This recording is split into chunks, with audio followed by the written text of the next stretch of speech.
to deal with the thorn in our flesh. I like to share a few of them and then get out of your way tonight, because Paul is trying to help us to understand that in this life, there will be some rain that falls. There will be some disappointment sometimes. And in this life, everything won't go the way you want it to go. But how do you know that no matter what we're going through, God is a very present help in times of trouble? So Paul gives us some lessons tonight to help us with the thorns in our flesh. Paul lets us know, first of all, that the thorn keeps us humble and from exalting ourselves. He says it here, unless I should be exalted above measure through the abundance of the revelations, there was given to me a thorn in my flesh, the messenger of Satan, to buffet me, lest I should be exalted above measure. Bishop Lewis Hunter says, we're not so such and much that we can carry ourselves. Y'all catch that tomorrow, amen? This thorn in Paul's flesh kept Paul from being arrogant. Paul experienced a great success in ministry. He wrote many books in the New Testament, many more than anybody else. And because of his success, he could have bragged about what he did. Do you know people like to stick out their chest? And anybody that says, I don't like my name called, you better ask them, are you telling the truth? Because the day you don't call their name, they get all upset with you because you didn't call their names. Paul is saying, but the thorn helped me to remain humble. And God knows if you want to get somewhere, humility is the way. Can I say something else about that tonight? I come to realize you don't have to push your way to get to what you want in life. Are you gonna pray with tonight? You don't have to make other folk look bad to exalt yourself. As a matter of fact, when folk don't call your name, don't worry, because whatever God has for you, it is for you. And I don't care who don't support you. If God be for you, who can be against you? Great is He within us than he that was in the world. We may possess the brains, but God has the wisdom. We may possess the plans, but God holds the blueprint. We may have the money, but God planted the trees from which the money came. We may be in the know, but God created the contacts. We may have Doppler radar, but God controls the meteorological stirring that makes it possible for News 4 to make a weather prediction. God is still the author and finisher of our faith. Can I get wisdom, man? Man may appoint, but only God can anoint. Man may promote, but only God can lift you up.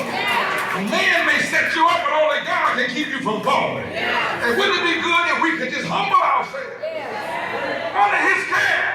But God knows we're so arrogant that we don't like to humble ourselves. So He gives us a thorn in our flesh to humble us, to look to Him and not to ourselves. He humbles us with the thorn in the flesh. But secondly, the thorn really helped to save Paul's life. The thorn helped to save Paul's life. Initially, when we look at this text from the Greek translation, it appears that the thorn that was given to Paul was used to torment him, to make him suffer, to buffet him, as he stated. It appears to be a negative thing, to punish him. But further examination of the word punishment in the Greek is translated as kolossis, which means to prune. Kolossis comes from the word kolazo, which means to curtail, to chastise, to check, and keep something within the bounds that without being checked would ordinarily get out of control. Rather than viewing Paul's situation in the negative, Paul views it in another way. He looks at it as a kolazoin moment, or a moment that is keeping him under God's control. Listen, God is constantly colossalizing us. Are you in this house tonight? I said, God is constantly colossalizing. In other words, He's keeping us in check. He's pruning us. He's keeping us in a place where if we go out of His bounds, we'll be in trouble. And when we go out of His bounds, because He colossalizes us, He brings us back. Are you in the house tonight? He's colossalizing us. Tell your neighbor, He's just colossalizing me. He's colossalizing us. God is always colossalizing us. He's pruning us. He's correcting us. He's chastising us, not to hurt us, but to save us. Can I put a pin in this for a moment? If it had not been for the thorn in our flesh, we would have done some crazy stuff. Are you with me tonight? But it was because of the thorn in our flesh that brought us to a dead-end road. That got us out of some of the situations we were in. If it had not been for the thorn, we would still be out doing crazy stuff. But aren't you glad whatever club He found you in? Whatever you were doing, He colossalizes us to bring us back into what He is. And He reminds us, you are my child. I created you. And if you do what I ask you to do, you shall be in perfect peace. He colossalizes us to bring us into His care. Somebody said, if He allowed you to spend time flat on your back, on a bed of sickness, and in the process, you begin to look up into the hills from which cometh your help, then He lifted you. If God had to break you in order to make you, if He had to hurt you in order to heal you, if He humbles you to exalt you, then He lifted you. And when He lifts you, can't nobody pull you down. When He lifts you, you can walk like you're rich and don't have a dime in the bank. When God lifts you, you can sleep on sheets of satisfaction and rest on pillows of peace. When God lifts you, you can rest on cushions of satisfaction. When He lifts you, the devil has to go on vacation. When He lifts you, is there anybody here happy tonight that God brought you to a dead-end road? That God stopped you what you were doing and said, that's not the way. This is the way I want you to go. He colossalizes us to prune us, to make us what He wants us to be. But then thirdly, Paul shows us that it's important for us to trust God's process. He says, this is why. For Christ's sake, I delight in weaknesses and insults and hardships and persecutions and difficulties. For when I am weak, then I am strong. Rather than hate the thorn, thank God for the thorn. I said, rather than hate the thorn, thank God for the thorn. We wouldn't be as strong as we are without having had a thorn. A thorn can be people. Can I get a witness in the house? A thorn can be a situation. And instead of getting upset with God about it, get over yourself and say, whatever you got to do to get me to where you want me to be, I'll trust the process. Tell your neighbor it's a process. When I come on the other side of it, I won't be the same. Moses had a temper for a thorn. But in the process, he was chosen to lead the Israelites across the Red Sea. Jacob, as a young man, suffered from sticky fingers. But in the process, he limped towards bringing his family together. Noah loved slick small liquor. My Lord. Talk about it. Yeah. Preach, Reverend. You in the book. I'm sorry, Boone's fault. Yet early in his life, he was chosen to build the ark. Abraham had a lying tongue, yet in the process, he became the father of nations. David overcame a wandering eye. And in the process, he became a great king. talk a good game. Yet in the process that came through it, he began to preach the gospel. And thousands of tongues were added to the church. Zacchaeus had a cheating heart, yet in the process, he invited Christ into his home. And God saved his whole family. All I'm trying to say is, thank God for the process. And when people start bringing up your baggage, remind them there's a whole lot of folk in baggage claim. Can I get a witness tonight? And if you give me a chance to get your bags and open them up, I see that TSA has been in your stuff. But I'm so glad he looked beyond my thoughts. Can I get a witness tonight? Anybody glad tonight that when I began in the process, I didn't think I was going to make it. But when I look over my life and I see where he brought me from, I can't help but say thank you for the process. I'm not the same.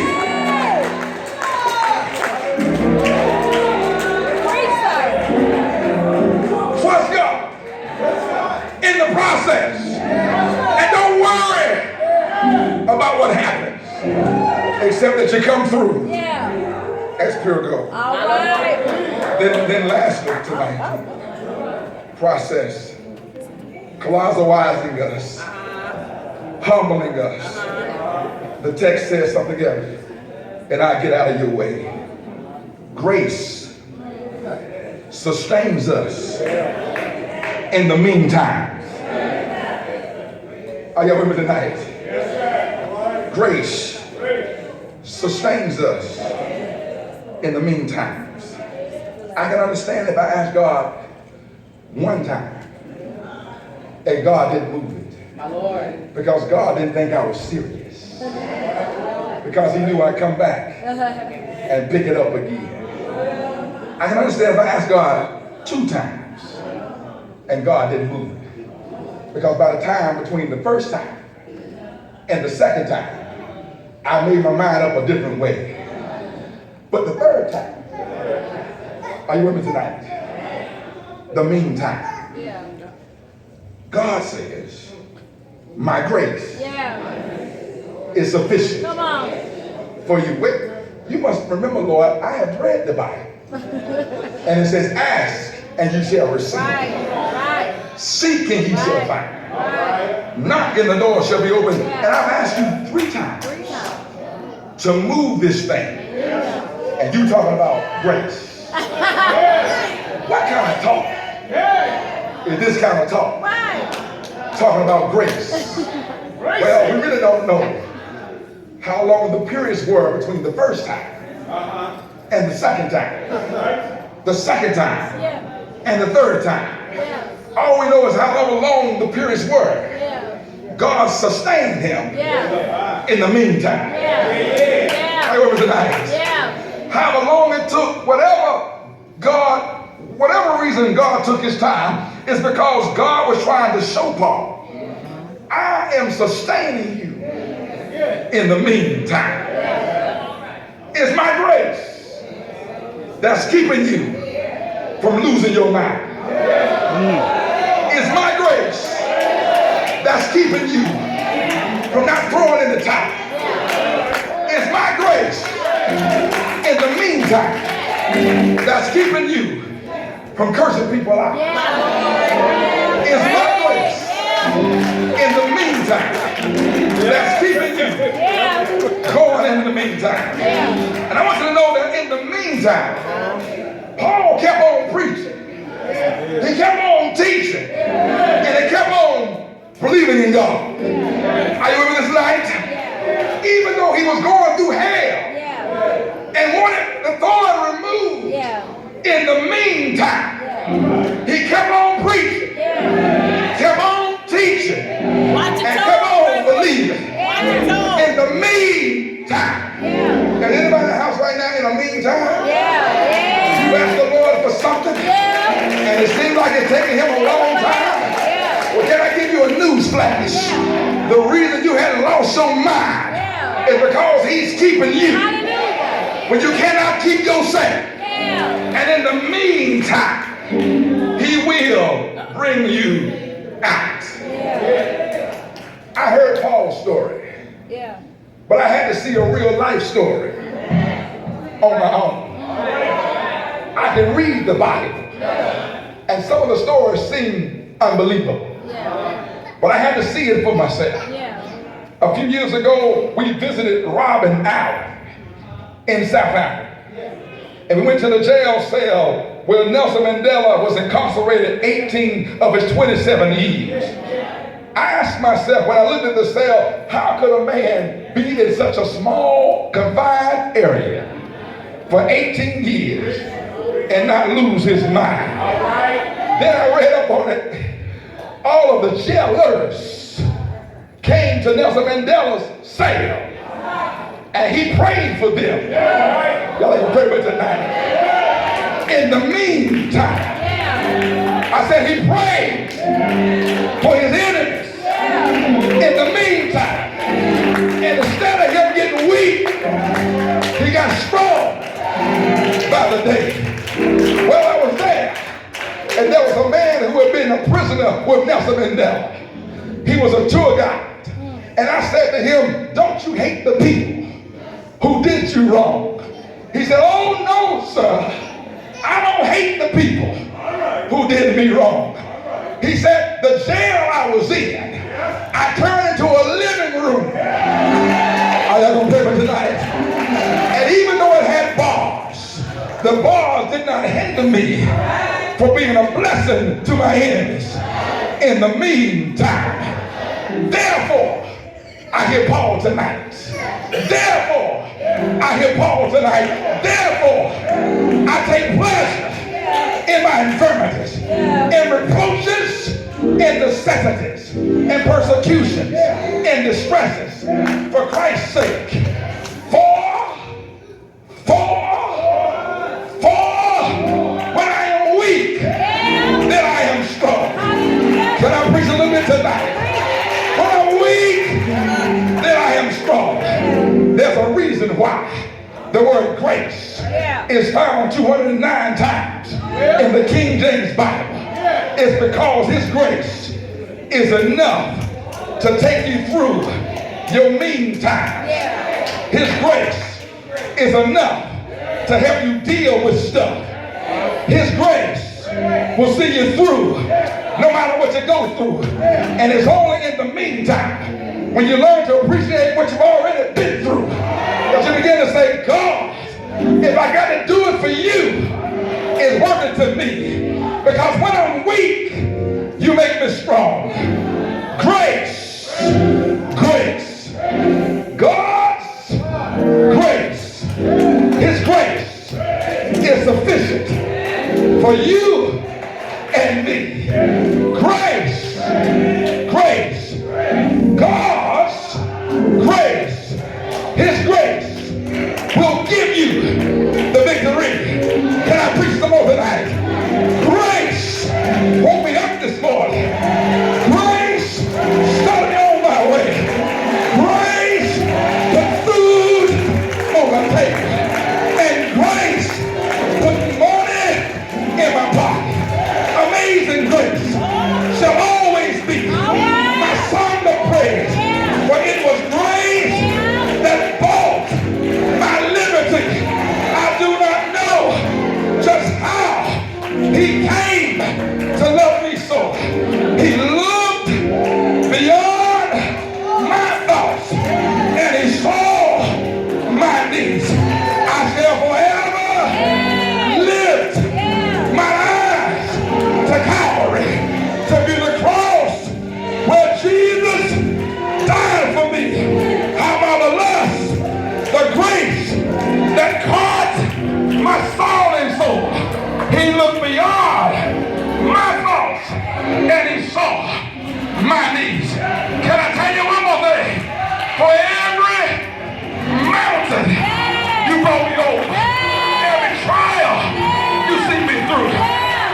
bank back over